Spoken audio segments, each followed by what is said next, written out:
Assalamu alaikum, dear students. I hope you are all fine now at home by the good grace of Allah. All we ever that COVID-19 stops us from our daily work or daily routine.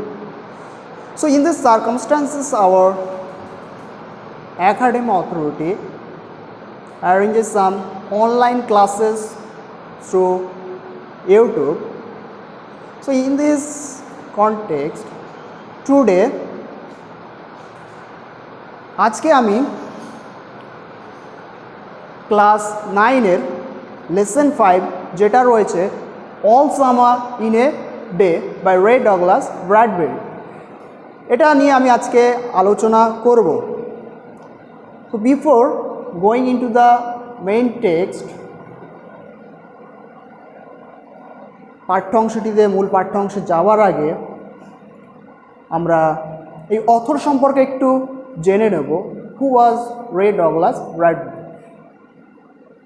রে Douglas ব্র্যাডবেরি was an American science fiction writer who was born in 1920 and died 2012 at the age of 91. 1920 সালে জন্মগ্রহণ করেছিলেন এবং 2012 সালে তিনি মারা গিয়েছিলেন 91 বছর বয়সে। তো তার সম্পর্কে আরও বলতে গেলে his best known work is Fahrenheit 451, which was later adapted in film with the same title. Fahrenheit 451 পরবর্তীকালে সিনেমা এটাকে নিয়ে সিনেমাও তৈরি হয়েছিল। এছাড়াও আরও বলতে গেলে রে ডগলাস ব্র্যাডবেরি সম্পর্কে আরও বলতে গেলে হি অলসো আরও বলতে গেলে তিনি বিভিন্ন ধরনের অ্যাওয়ার্ড পেয়েছিলেন। তার মধ্যে একটা ছিল পুলিৎজার প্রাইজ, যেটা তিনি পেয়েছিলেন 2007 সালে। পুলিৎজার প্রাইজ তিনি পেয়েছিলেন। তো এটাই ছিল অ্যাবাউট দ্য অথর সম্পর্কে আমার বলার বিষয়, যে একজন আমেরিকান সায়েন্স ফিকশন অথর তিনি ছিলেন, আর তার বেস্ট নোন ওয়ার্ক ছিল এই ফারেনহাইট 451। এছাড়াও তিনি পুলিৎজার প্রাইজটা পেয়েছিলেন 2007-এ। চলো এবার আমি টেক্সটের দিকে যাব। তো টেক্সটে যাওয়ার আগে টেক্সটের একটু প্রেক্ষাপটটা নিয়ে একটু দেখব। আমাদের যে মেইন টেক্সট রয়েছে এর সেটিংস অর্থাৎ এর প্রেক্ষাপটটা রয়েছে শুক্র গ্রহে। এর প্রেক্ষাপটটা অর্থাৎ ব্যাকগ্রাউন্ডটা কিন্তু শুক্র গ্রহে রয়েছে। আরও বলতে গেলে this text is an excerpt from a science fiction which gives us an imaginary account of life on the planet Venus. এটা আমাদের বর্ণনা দেয় শুক্র গ্রহের একটা কাল্পনিক জীবনের বর্ণনা আমাদেরকে দেয় এই গল্পে। আরও বর্ণনা কি দেয়, যে এই শুক্র গ্রহে শিশুরা কিভাবে উৎসুক হয়ে থাকতো মাত্র 7 বছর পরে মাত্র 1 ঘন্টার জন্য সূর্য ওঠার দেখার জন্য তারা যে কতটা উদ্গ্রীব দৃষ্টিতে চেয়ে থাকতো, সেটাই এই গল্পের মাধ্যমে প্রকাশ পেয়েছে। তাহলে এর মেন বিষয়বস্তু বলতে গেলে যে এটা একটা সায়েন্স ফিকশন, আর বারবার বলছি যে তিনিও একজন সায়েন্স ফিকশন রাইটার ছিলেন। আসলে এই সায়েন্স ফিকশন জিনিসটা কি? সায়েন্স ফিকশন এক কথায় বলতে গেলে a science fiction is an imaginary tale based on futuristic setting, futuristic science and technology like space or time travel, etc. অর্থাৎ কাল্পনিক কল্পবিজ্ঞান বলতে যেটা আমরা বুঝি যে একটা কাল্পনিক গল্প যেটা ভিত্তি হবে ভবিষ্যতের কোনো বিষয়কে নিয়ে। কেমন ভবিষ্যতের বিষয়? ধরো আজকের দিনে বসে আমি বললাম বা কিছু লিখলাম যে আগামী 50 বছর পরে, আজকে যেমন আমরা মোবাইলের মাধ্যমে একে অপরের সঙ্গে যোগাযোগ করছি, ঠিক আজ থেকে 50 বছর পরে যে কারোর সঙ্গে যোগাযোগ করার জন্য এই মোবাইলের আর প্রয়োজন হবে না, শুধুমাত্র কাছে একটা চিপ থাকলেই তার দ্বারা আমরা একে অপরের সঙ্গে যোগাযোগটা করতে পারবো। এটাও একটা ধরনের কল্পবিজ্ঞান, আজকের দিনে যদি বসে আমরা লিখি। এটা মানে ভবিষ্যতের ঘটনাকে আমরা বর্ণনা করছি কাল্পনিকভাবে। তো আমাদেরও এই all summer in a day, যেহেতু শুক্র গ্রহের একটা কাল্পনিক ব্যাপার নিয়ে আমরা এখানে আলোচনা করছি, তাই এটাকে আমরা কল্পবিজ্ঞান বলবো, অর্থাৎ science, this is a science fiction.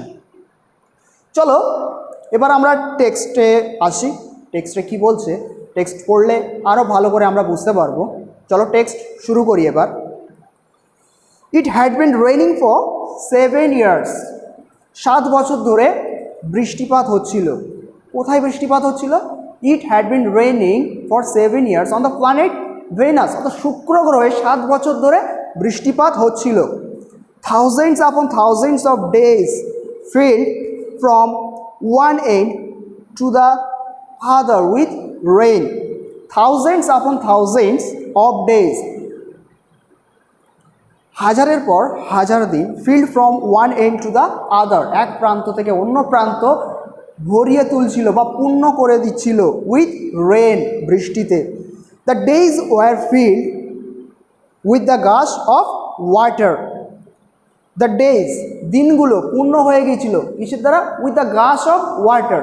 গাশ means sudden flow in great volume, অর্থাৎ প্রচণ্ড মাত্রায় কোনো কিছু যখন হঠাৎ কিছু বার হয়, প্রচণ্ড বেগে যখন হঠাৎ কোনো কিছু বার হয়, সেটাকে বলা হয় গাশ। তাহলে the days were filled with the gush of water, দিনগুলো ভরে উঠছিল এই জলের তোড়ে, অ্যান্ড এন্ডলেস শাওয়ার্স, এবং অবিরাম বৃষ্টিতে। Endless showers means continuous rain. Heavy storms caused tidal waves to come over the islands. Tidal waves means a very high, large wave in the ocean that is often caused by a strong winds or by an earthquake. একটা প্রচণ্ড বড় আকারের wave যেটা সমুদ্রে দেখা যায় এবং যেটা ঘটে প্রচণ্ড বেগে, প্রচণ্ড ঝড়ের দ্বারা বা কোনো ভূমিকম্পের দ্বারা যেটা সমুদ্রে ওঠে, সেটাই হলো টাইডাল ওয়েভস। তাহলে হেভি স্টর্মস, প্রচণ্ড ঝড় বৃষ্টি, caused tidal waves to come over the islands, এই দ্বীপগুলোকে পূর্ণ করে দিয়েছিল, ভরিয়ে দিয়েছিল। এ থাউজেন্ড ফরেস্ট, হাজারো জঙ্গল, ক্রাস্ট মিন্স ড্যামেজড, অথবা ধ্বংস হয়ে গিয়েছিল বা বিধ্বস্ত হয়ে গিয়েছিল আন্ডার দ্য রেইন, বৃষ্টিতে। Had grown up A 1000 times, আবারও হাজারো বার বেড়ে উঠেছিল, টু বি ক্রাস্ট এগেইন, আবারও ধ্বংস হওয়ার জন্য। This was the way of life for ever on planet Venus. So this was the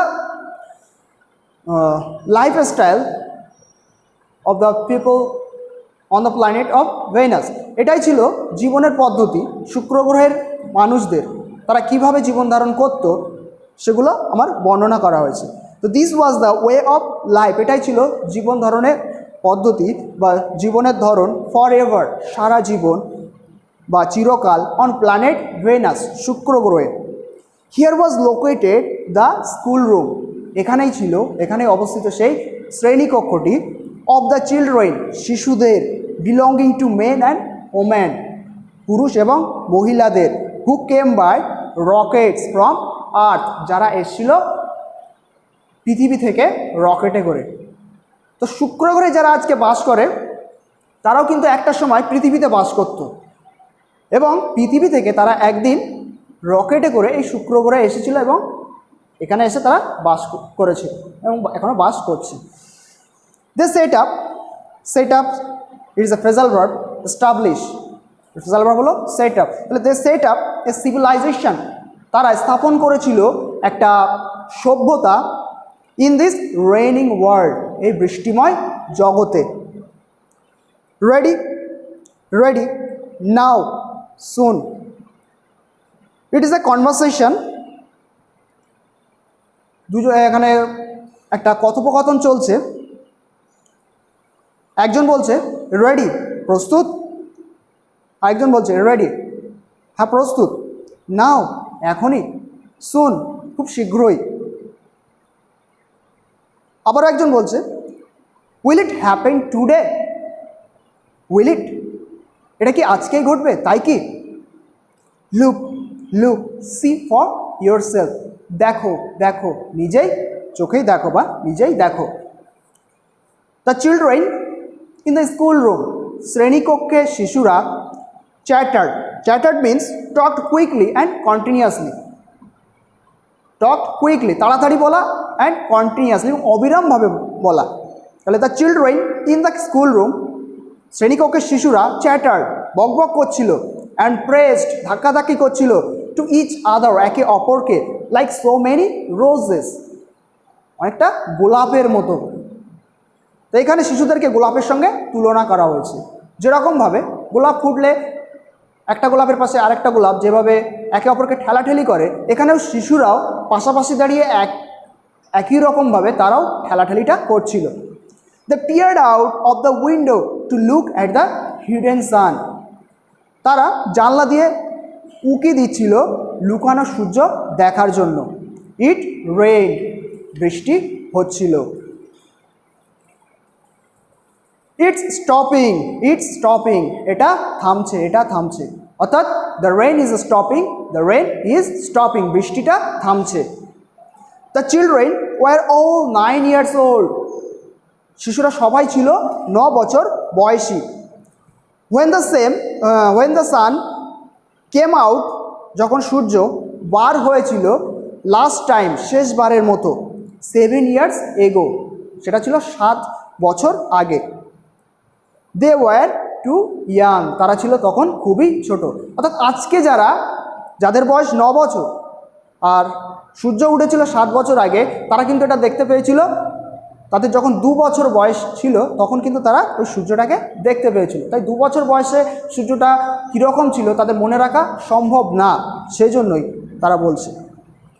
they could not recall the sun, they could not remember the shape, the colour of the সান।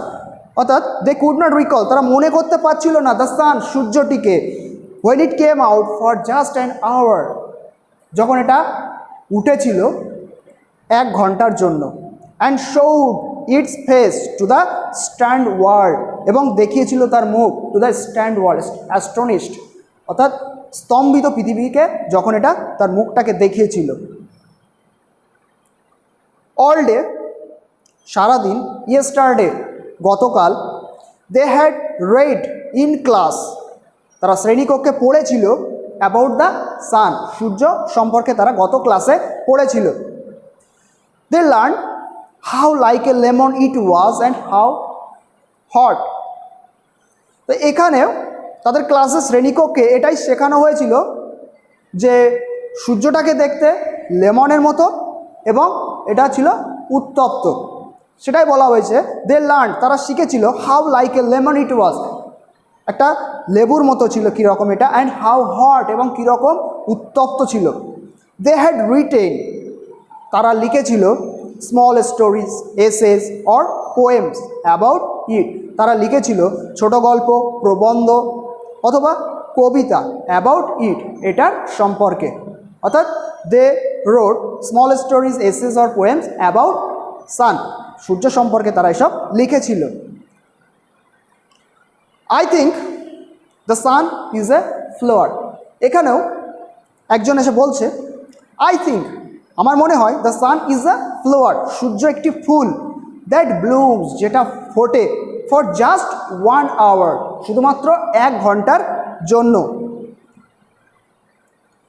এখানে একজন তার মতামত দিচ্ছে, একজন কথোপকথন চলছে।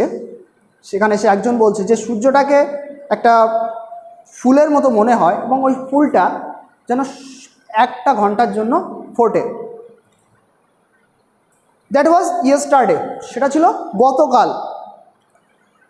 Today, আজকে, at this moment, এই মুহূর্তে, দ্য রেইন ওয়াজ স্লাকেনিং, অর্থাৎ the rain was slowing down, সূর্যটি, the rain was slackening means slowing down, ধীমে হয়ে আসা। টুডে, আজকে, অ্যাট দিস মুমেন্ট, এই মুহূর্তে, দ্য রেইন ওয়াজ স্লাকেনিং, বৃষ্টিটি ধীমে হয়ে আসছিল। দ্য চিলড্রেন গ্যাদার্ড, শিশুরা জমা হয়েছিল, at the great thick Windows, ওই বড় শস্ত জানলার কাছে। Where is our teacher?